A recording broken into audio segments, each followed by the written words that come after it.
नमस्कार, मी किरण Palkar. Crime diary news चॅनलमध्ये आपले स्वागत आहे. पाहूयात आजच्या ताज्या बातम्या.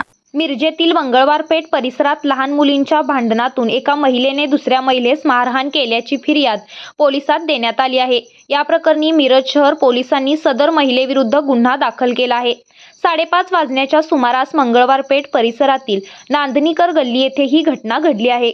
सनम संकेत भोसले, वय वर्ष 40, राहणार नांदणीकर गल्ली, मंगळवार पेठ, मिरज यांनी पोलिसात फिर्याद दिली आहे.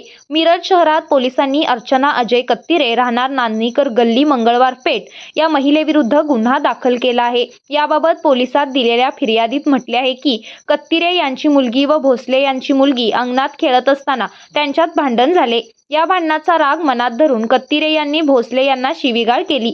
भोसले यांच्या चेहऱ्यावर दोन्ही डोळ्यांच्या खाली बाजूस हाताच्या बोटांच्या नखांनी ओचकरून जखमी केले.